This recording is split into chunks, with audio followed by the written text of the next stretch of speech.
கர்த்தருக்குள் பிரியமான தேவனுடைய பிள்ளைகளை இயேசுவின் நாமத்தினாலே நான் உங்களை வாழ்த்துகிறேன். எனக்கு அருமையான தேவனுடைய பிள்ளைகளை இந்த தோட்டத்துக்கு வந்திருக்கேன் பாருங்களேன்.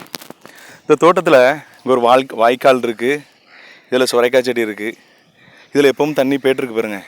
அன்னன்னைக்கு தண்ணி பாய்ப்போம், போய்ட்டுருக்கோம். இந்த பக்கம் பாருங்கள், இதில் தண்ணீரே பாய்க்க மாட்டோம். ஆனாலும் இதில் புல்லுகள்லாம் இப்படி வளருது பாருங்கள்.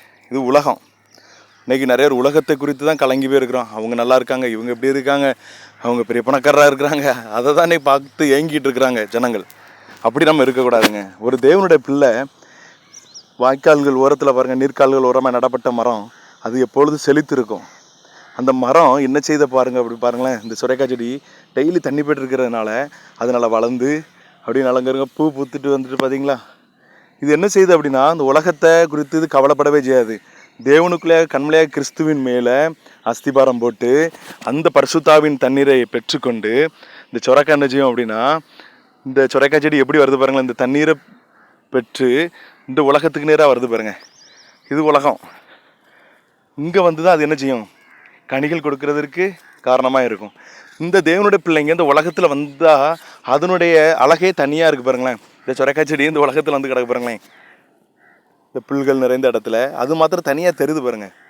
இதே போல் தாங்க உலகத்தில் ஒரு தேவனுடைய பிள்ளை கர்த்தரை அறிகிற அறிவில் வளர்ந்துச்சு அப்படின்னா அது உலகத்துக்கு வந்தோன்னு தெரிஞ்சிடும். அது கனிகள் கொடுக்கிறதா இருக்கும். அதை பார்த்தோன்னே எல்லோரும் கண்டுபிடிச்சிடலாம். நம்மளும் அப்படி தாங்க, தேவனுடைய பிள்ளையாக இருக்கிற நாமும் கூட எலும்புவோம். தேவனுக்காக வைராக்கமாக எலும்பி நம்முடைய இந்த உலகத்தில் போய் சாட்சியாய் வாழ்வோம். இங்கே பாருங்கள், ஒரு சின்ன கனி இப்போ வந்து சின்ன சுரைக்காய் வந்துருக்கலாம். இதே போல் உலகத்தில் இருக்கும்போது அது ஒன்றும் நம்மளை சேதப்படுத்த முடியாது. நீங்கள் அதனால் தேவ சமூகத்தில் அதிகமாக காத்திருக்க நல்ல நிலத்தில் விதைக்கப்பட்ட விதை எப்படி வளர்கிறதோ அதே போல் நம்மளும் இந்த பரிசுத்தாவிக்குள்ளே வளருவோம் அப்படின்னு சொன்னால் உலகத்தில் தைரியமாக போய் கனி கொடுப்போம்.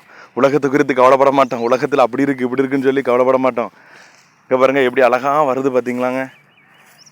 இதே போல் தான் இந்த புல்லு இந்த உலகத்தை குறித்து நம்ம கவலைப்படுறதே கிடையாது.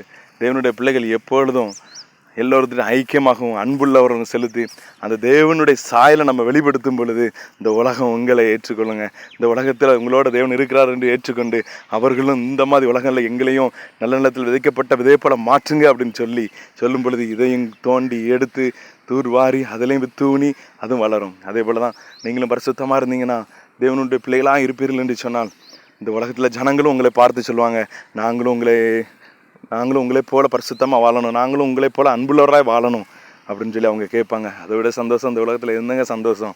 கொஞ்ச நாள் இருக்க போகிறோம். கர்த்தருக்காக எழும்பி வைராக்கியமாக வாழ்ந்து பாருங்கள். உலகத்தில் போய் கனி கொடுங்க. கர்த்தர் தான் உங்களை ஆசீர்வதிப்பாராக. ஆமேன்.